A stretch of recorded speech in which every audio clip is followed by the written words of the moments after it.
Siz kompyuteringizni yoqasiz, ekran yonadi, Windows ishlayapti, hammasi joyida. Va o'ylaysiz, pul to'lamadim, bepul ishlatyapman. Lekin aslida hammasi boshqacha. Rostdan ham bepulmi? Yoki siz allaqachon to'lovni boshqa yo'l bilan amalga oshirdingizmi? Bugun biz ko'pchilik o'ylamaydigan, lekin deyarli hamma ishlatadigan bir narsaning ortiga qaraymiz. Mavzu oddiy: pirat Windows. Lekin oddiy narsalarning ortida murakkab tizimlar yashirilgan bo'ladi. Rasmiy Windows degani biz nazarda tutayotgan tizim bu Microsoft Windows. Uni ishlab chiquvchi kompaniya esa Microsoft. Bu kompaniya trillion dollarlik gigant kompaniyadir. Savol tug'iladi. Shu gigant kompaniya tizimni nega sizga bepul berib qo'yyapti? Ular xayriyachi emas-ku. Hech kim sizga minglab soatlik muhandislik mehnatini shunchaki sovg'a qilmaydi. Endi jarayonni ochamiz. Siz internetdan ISO yuklab olasiz, o'rnatasiz. Keyin kichkina dastur aktivatorni yuklaysiz. Ko'pchilik bilmaydi, bu aktivator nima qiladi. Eng mashhur usullardan biri KMS emulyatsiyasi. Aslida KMS bu Key Management Service, ya'ni korporativ muhit uchun yaratilgan. Eng katta tashkilotlar ichida bir server bo'ladi va u ichki kompyuterlarga litsenziya beradi. Aktivator esa sizning kompyuteringizda soxta KMS serverni yaratadi. Tizimni aldab qo'yadi. Men korporativ serverman deydi. Windows esa ishonadi va siz xursand. Lekin shu joyda eng muhim savol paydo bo'ladi. Siz faqat Windowsni aldayapsizmi yoki kimdir sizni ham aldayaptimi? Aktivator ishlashi uchun tizim ichiga kirish kerak bo'ladi. Administrator huquqi bilan. Demak, u registrga yozadi, xizmat qo'shadi. Ba'zida yashirin server sifatida qoladi.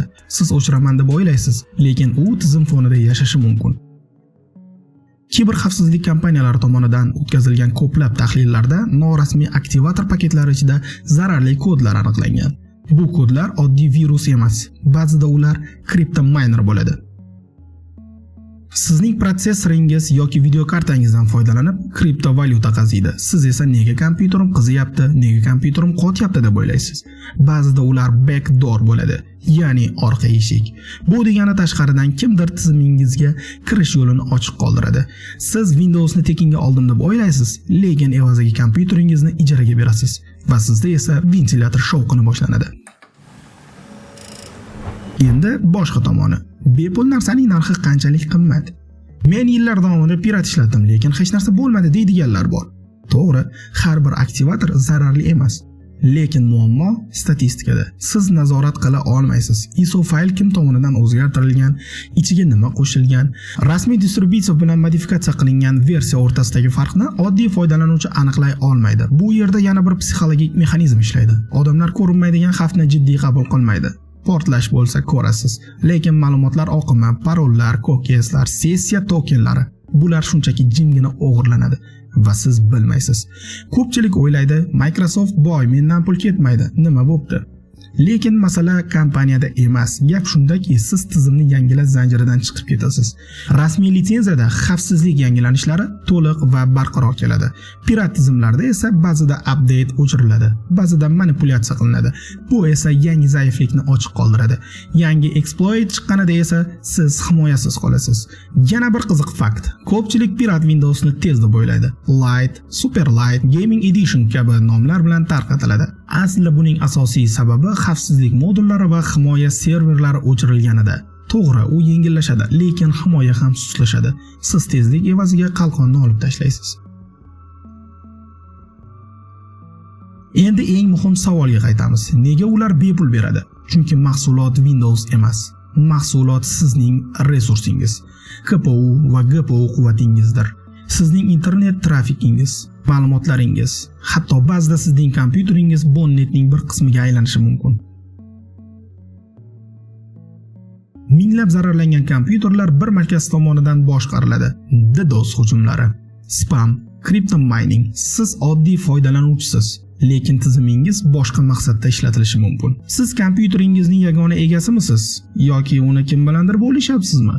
Haqiqat shuki, ba'zi davlatlarda rasmiy litsenziya narxi odamlar uchun qimmat. Bu real muammo.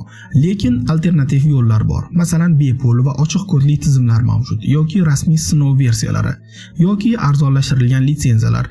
Lekin ko'pchilik eng oson yo'lni tanlaydi. Oson yo'l esa ko'pincha eng xavfli yo'l bo'ladi. Sizning brauzeringizda bank akkauntingiz ochiq, email sessiyasi faol. Agar tizim darajasida zararli modul bo'lsa, u ma'lumotlarni ko'ra oladi. Bu endi nazariya emas. Kiberhujumlarning eng katta qismi foydalanuvchilarning o'zi yuklab olgan dasturlar orqali amalga oshadi. Siz eshikni o'zingiz ochasiz. Agar sizning barcha ma'lumotlaringiz siz bilmagan joyga ko'chirilganini bilsangiz, bugungi tejamkorlik arziydimi? Texnologiya tarixida bitta qonun bor. Agar mahsulot bepul bo'lsa, bu mahsulot siz bo'lasiz. Bu ijtimoiy tarmoqlarda ham ishlaydi, dasturlarda ham, aktivatorlarda ham. Siz Windowsni aldadim deb o'ylaysiz, lekin ehtimol kimdir sizni tizim darajasida aldab bo'lgan. Bu jarayon jim ishlaydi, hech qanday ogohlantirishsiz, hech qanday signal bermasdan. Siz bepul tizim ishlatasiz, lekin to'lovni allaqachon boshqa shaklda amalga oshirgansiz. O'ylab ko'ring, haqiqatan ham tekinga oldingizmi yoki narxni keyinroq to'laysizmi?